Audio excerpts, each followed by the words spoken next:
Fifth പേപ്പറിൽ അടുത്ത important ആയിട്ട് വരുന്ന ഒരെണ്ണമാണ് sources of vital and health statistics എന്ന് പറയുന്നത്. ഇപ്പം വൈറ്റൽ ആൻഡ് ഹെൽത്ത് സ്റ്റാറ്റിസ്റ്റിക്സ് നമ്മുടെ ബർത്ത്, ഡെത്ത്, മാരേജ് തുടങ്ങിയ കാര്യങ്ങളാണ്. ഇതൊക്കെ എവിടെ നിന്നാണ്, ഏത് സോഴ്സിൽ നമുക്ക് കിട്ടുന്നതെന്നുള്ള കാര്യമാണ് അടുത്തത് പറയുന്നത്.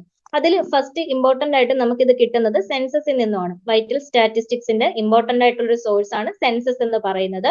അപ്പം മോസ്റ്റ് കൺട്രീസിൽ നമ്മളൊരു 10 വർഷത്തെ ഗ്യാപ്പിലാണ് സെൻസസ് എടുക്കുന്നത്. ഈ ഒരു സെൻസസിന്റെ സമയത്ത് നമ്മൾ ഓരോ പോപ്പുലേഷനിലുള്ള ഓരോ ആൾക്കാരെയും കോണ്ടാക്ട് ചെയ്യുന്നുണ്ട്. അതുപോലെ അവരുടെ കയ്യിൽ നിന്ന് ഒരു വെറൈറ്റി ഓഫ് ഇൻഫർമേഷൻ കളക്ട് ചെയ്യുന്നുണ്ട്.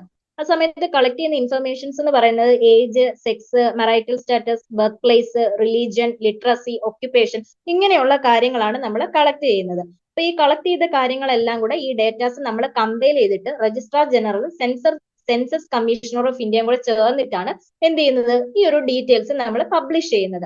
അപ്പം സെൻസസ് ഡേറ്റ എന്ന് പറയുന്നത് നമ്മുടെ ഹെൽത്തിന്റെ സ്റ്റാറ്റസ് മാത്രമല്ല പ്രൊവൈഡ് ചെയ്യുന്നത്. അത് കൂടാതെ തന്നെ നമുക്കൊരു ബേസ് ലൈൻ ഡേറ്റയും കൂടെ പ്രൊവൈഡ് ചെയ്യുന്നുണ്ട്. അത് നമുക്ക് കമ്മ്യൂണിറ്റി ഹെൽത്തിന്റെ പ്ലാനിങ്ങിനും അഡ്മിനിസ്ട്രേഷനും റിസർച്ച് ആക്ടിവിറ്റീസിനും ഒക്കെ ഉപയോഗിക്കാം. എന്നാൽ ഇനി അതിന്റെ കമ്മ്യൂണിറ്റി ഹെൽത്തിന്റെ കാര്യത്തിൽ മാത്രമാണോ എന്ന് ചോദിച്ചു കഴിഞ്ഞാൽ അല്ല. എൻഡിയർ ഗവൺമെന്റ് സിസ്റ്റത്തിന്റെ മൊത്തത്തിലുള്ള പ്ലാനിങ്ങിനും അഡ്മിനിസ്ട്രേഷനും റിസർച്ച് ആക്ടിവിറ്റീസിനും നമുക്ക് ഈ സെൻസസ് ഡേറ്റ ഉപയോഗിക്കാം. അപ്പം സെൻസസ് ആണ് ഫസ്റ്റ് സോഴ്സ് എന്ന് പറയുന്നത്. രണ്ടാമത്തെ സോഴ്സ് ആണ് നമ്മുടെ registration of birth and death എന്ന് പറയുന്നത്. അപ്പൊ ഇതിൽ പറയുന്നത് നമ്മുടെ പണ്ട് കാലത്തെ സിസ്റ്റത്തിനെ കുറിച്ചാണ് പറയുന്നത്. Second important source of vital and health statistics ആണ് registration of birth and death എന്ന് പറയുന്നത്. അപ്പം കംപ്ലീറ്റ് ആയിട്ടും ആക്യുറേറ്റ് ആയിട്ടും നമ്മൾ ബർത്തും ഡെത്തും രജിസ്റ്റർ ചെയ്ത് കഴിഞ്ഞാൽ നമ്മുടെ പോപ്പുലേഷനിൽ എന്തൊക്കെ ചേഞ്ച്, ഇന്റർസെൻസൽ എന്ന് പറയുമ്പോൾ ആ ഒരു 10 വർഷം സെൻസസിന്റെ ആ ഒരു ടൈം പീരീഡ് ഉണ്ടല്ലോ, ആ ഒരു 10 വർഷത്തിനുള്ളിൽ പോപ്പുലേഷനിൽ എന്തൊക്കെ ചേഞ്ചസ് വന്നിട്ടുണ്ടെന്ന് നമുക്ക് കറക്റ്റ് ആയിട്ട് മനസ്സിലാക്കാൻ സാധിക്കും. പക്ഷേ ഈ ഒരു രജിസ്ട്രേഷൻ ഓഫ് ബർത്തും ഡെത്തും ആക്യുറേറ്റും ആയിരിക്കണം, കംപ്ലീറ്റും ആയിരിക്കണം. എന്നാൽ മാത്രമേ നമുക്കിത് കറക്റ്റ് ആയിട്ട് കണ്ടുപിടിക്കാനായിട്ട് സാധിക്കുകയുള്ളൂ. പക്ഷേ നമ്മുടെ ബർത്ത് ആൻഡ് ഡെത്ത് രജിസ്ട്രേഷൻ ഇന്ത്യയിലെ സിസ്റ്റം എന്ന് പറയുന്നത് പണ്ട് കാലത്ത് അത്ര സാറ്റിസ്ഫാക്ടറി ആയിട്ടുള്ള ഒന്ന് അല്ലായിരുന്നു. അതിന് കാരണം എന്താന്ന് ചോദിച്ചു കഴിഞ്ഞാൽ, ഒന്ന് ലാക്ക് ഓഫ് യൂണിഫോമിറ്റി. ഈ എന്താ ബർത്ത് ഡെത്ത് ഡീറ്റെയിൽസ് ഒക്കെ കളക്ട് ചെയ്യാനായിട്ട് നമുക്കൊരു യൂണിഫോം മെത്തേഡ് ഒന്നും ഇല്ല. ചില സ്റ്റേറ്റ്സിലാണെങ്കിലും ഈ ഒരു വൈറ്റൽ ഇവന്റ്സ് രജിസ്റ്റർ ചെയ്യേണ്ടത് കമ്പൾസറി ആണ്, റൂറൽ ഏരിയാസിലും അർബൻ ഏരിയാസിലും. ചിലയിടത്താണെങ്കിൽ അർബൻ ഏരിയാസിൽ മാത്രമേ ഇത് കമ്പൾസറി ആയിട്ടുള്ളൂ. അതേപോലെ തന്നെ ചില സ്റ്റേറ്റ്സിലാണെങ്കിൽ വില്ലേജ് ലെവൽ വർക്കേഴ്സ് അല്ലെങ്കിൽ പോലീസ് ഒഫീഷ്യൽസ് ഒക്കെ ആയിരിക്കും ഇത് കളക്ട് ചെയ്യുന്നത്. അങ്ങനെയുള്ള പ്രശ്നങ്ങൾ വരാറുണ്ട്. അപ്പൊ ലാക്ക് ഓഫ് യൂണിഫോമിറ്റി. രണ്ടാമത്തെ കാര്യം ലാക്ക് ഓഫ് കംപ്ലീറ്റ്നെസ് ആണ്. ഒരു ലാർജ് പെർസെന്റേജും ബർത്തും ഡെത്തും ഒന്നും കറക്റ്റ് ആയിട്ട് രജിസ്റ്റർ ചെയ്യാറില്ലായിരുന്നു. മൂന്നാമത്തേന്ന് പറഞ്ഞു കഴിഞ്ഞാൽ ലാക്ക് ഓഫ് ആക്യുറസി ആണ്. അതായത് നമ്മുടെ ഡെത്ത് നടക്കുന്ന ഏജോ അല്ലെങ്കിൽ എന്ത് കാരണം കൊണ്ടാണോ മരണപ്പെട്ടത്, ഇങ്ങനെയുള്ള കാര്യങ്ങളൊന്നും കറക്റ്റ് ആയിട്ട് നമുക്ക് കിട്ടിയിട്ടുണ്ടായിരുന്നില്ല. അടുത്തതെന്ന് പറയുന്നത് പ്രൈമറി റിപ്പോർട്ടറിന്റെ കാര്യമാണ് പറഞ്ഞത്. എന്ന് പറഞ്ഞു കഴിഞ്ഞാൽ നമ്മുടെ റിപ്പോർട്ടിംഗ് ഏജൻസി കൂടുതലും റൂറൽ ഏരിയാസിൽ നമ്മൾ പറഞ്ഞു വില്ലേജ് ലെവൽ വർക്കേഴ്സ്, വില്ലേജ് ചൗക്കിദാസ് ഒക്കെ ആയിരിക്കും വരുന്നത്.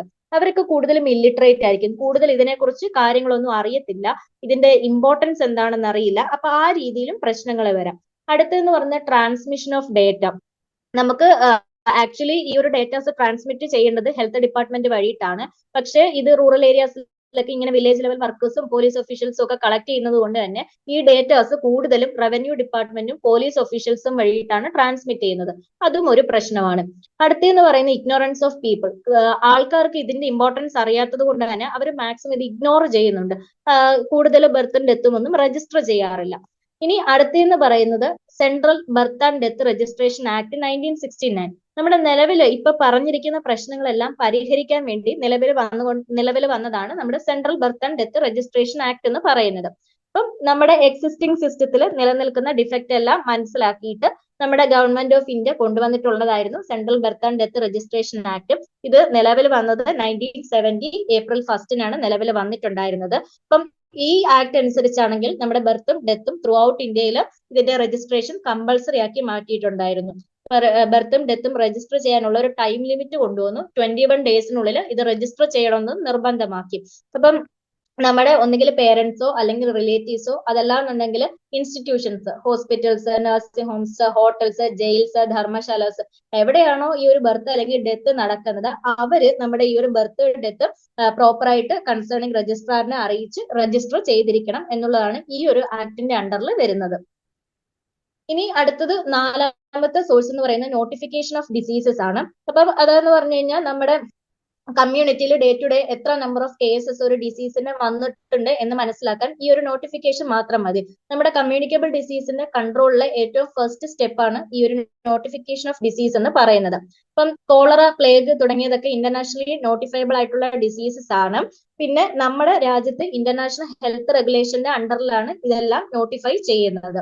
അപ്പം പബ്ലിക് ഹെൽത്തിന് ഇമ്പോർട്ടന്റ് ആയിട്ട് വരുന്ന, അല്ലെങ്കിൽ അവർക്ക് സീരിയസ് പ്രോബ്ലംസ് ഉണ്ടാക്കുന്ന തരത്തിലുള്ള ഡിസീസിനെ മാത്രമാണ് നമ്മൾ നോട്ടിഫയബിൾ ഡിസീസിന്റെ അണ്ടറിൽ വരുത്തിയത്, ആ ഒരു ലിസ്റ്റിൽ ഉള്ളത്. അപ്പം നോട്ടിഫയബിൾ ഡിസീസിന്റെ ലിസ്റ്റ് കൺട്രി ടു കൺട്രിയും വേരി ചെയ്യാം. ഈവൻ നമ്മുടെ കൺട്രിക്കുള്ളിൽ തന്നെ സ്റ്റേറ്റ്സ് തമ്മിലും വേരി ചെയ്യാം. നോട്ടിഫയബിൾ ഡിസീസ് ഓരോരുത്തർക്കും ഓരോ രീതിയിലായിരിക്കും. കൺട്രി ടു കൺട്രി അത് വേറെ ആയിരിക്കും. അതുപോലെ തന്നെ ഒരു കൺട്രിയിൽ തന്നെ ഡിഫറെന്റ് സ്റ്റേറ്റ്സിലും അത് ഡിഫറെന്റ് ആയിട്ട് വേരി ചെയ്ത് വരാവുന്നതാണ്. അതാണ് നമ്മുടെ നോട്ടിഫിക്കേഷൻ ഓഫ് ഡിസീസസ് കൊണ്ട് ഉദ്ദേശിക്കുന്നത്. നെക്സ്റ്റ് വൺ എന്ന് പറയുന്നത് records of hospitals and health centres ആണ്. നമുക്ക് കമ്മ്യൂണിറ്റിയിൽ പ്രിവലന്റ് ആയിട്ടുള്ള ഡിസീസസിനെ കുറിച്ച് ഒരുപാട് ഇൻഫർമേഷൻസ് നമ്മുടെ ഈ ഒരു ഹോസ്പിറ്റൽ ഹെൽത്ത് സെന്റർ റെക്കോർഡ്സിൽ നിന്ന് കിട്ടുന്നുണ്ട്. ഹോസ്പിറ്റലിനെ സംബന്ധിച്ചിടത്തോളം കൂടുതലും നമ്മുടെ ഔട്ട് പേഷ്യൻസ്, ഇൻപേഷ്യൻ ആ ഒരു ഭാഗത്തു നിന്നുള്ള റിപ്പോർട്ട്സ് ആയിരിക്കും, അല്ലെങ്കിൽ റെക്കോർഡ്സ് ആയിരിക്കും കൂടുതലായിട്ടും കിട്ടുന്നത്.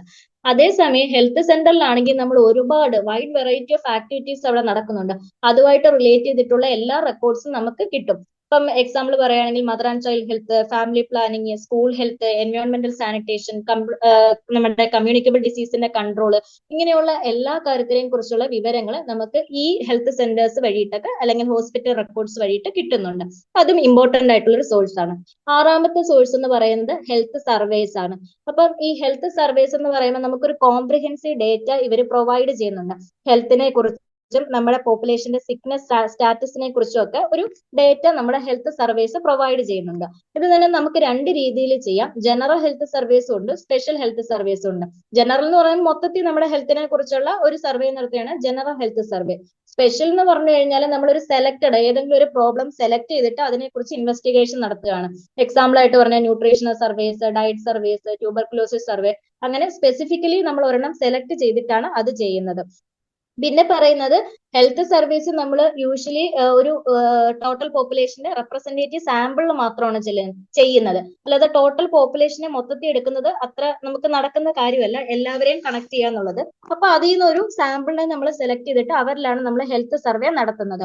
അപ്പം ഈ ഒരു ഇൻഫർമേഷൻസ് കളക്ട് ചെയ്യുന്നത് ഫീൽഡ് വർക്കേഴ്സ് ആണ്. അവർ സ്കെഡ്യൂൾസ് ആയിട്ടാണ് ഈ ഒരു ഇൻഫർമേഷൻസ് കളക്ട് ചെയ്യുന്നത്. സ്കെഡ്യൂൾ കൊണ്ട് ഉദ്ദേശിക്കുന്നത് നമ്മുടെ ക്വസ്റ്റ്യൻസ് ആയിട്ടാണ്. ക്വസ്റ്റ്യൻസ് കൊണ്ടുപോയിട്ട് അതുപോലെ തന്നെ നമുക്ക് അതിനകത്ത് ഫില്ല് ചെയ്യാനുള്ളത് കാണും. അപ്പൊ അങ്ങനെ സ്കെഡ്യൂൾ ആയിട്ടാണ് നമ്മൾ ഇൻഫർമേഷൻ കളക്ട് ചെയ്യുന്നത്. ജനറൽ ഹെൽത്ത് സർവീസിൽ നമ്മൾ കോമൺ ആയിട്ട് യൂസ് ചെയ്യുന്ന സ്കെഡ്യൂൾസ് ആണ് family schedule, general individual schedule, nutrition assessment schedule, diet service schedule എന്നൊക്കെ പറയുന്നത്. അപ്പം ഇതൊക്കെയാണ് നോർമൽ ആയിട്ട് നമ്മൾ യൂസ് ചെയ്യുന്നത്. അപ്പൊ ഈ കിട്ടുന്ന ഡേറ്റ അതിനുശേഷം നമ്മൾ എന്ത് ചെയ്യും, അനലൈസ് ചെയ്യും. അതിനുശേഷം ടാബുലേറ്റ് ചെയ്തിട്ട് നമ്മളൊരു റിപ്പോർട്ടിന്റെ ഫോമാറ്റിൽ ഇത് പ്രസന്റ് ചെയ്യാണ് ചെയ്യുന്നത്. അങ്ങനെയാണ് ഹെൽത്ത് സർവേസ് നമ്മൾ പ്രസന്റ് ചെയ്യുന്നത്. അപ്പം ഈ ഹെൽത്ത് സർവേസ് എന്ന് പറയുന്നത് നമ്മുടെ കമ്മ്യൂണിറ്റിയിലുള്ള ഹെൽത്ത് പ്രോബ്ലംസിനെ ഹൈലൈറ്റ് ചെയ്യുന്നുണ്ട്. അതുകൊണ്ട് തന്നെ ഈ ഡേറ്റാസ് നമുക്ക് പ്രോഗ്രാം പ്ലാനിങ്ങിനും ഇവാലുവേഷനും റിസർച്ചും, അതായത് ഹെൽത്ത് പ്രോഗ്രാംസ് ഉണ്ടല്ലോ അതിന്റെ പ്ലാനിങ്, ഇവാലുവേഷൻ, റിസർച്ച് ഇതിനെല്ലാം നമുക്ക് യൂസ് ചെയ്യാനായിട്ട് സാധിക്കുന്നതാണ്. അപ്പം ഇത്രയുമാണ് ഇമ്പോർട്ടന്റ് ആയിട്ടുള്ള സോഴ്സസ് എന്ന് പറയുന്നത് വൈറ്റൽ സ്റ്റാറ്റിസ്റ്റിക്സിന്റെ.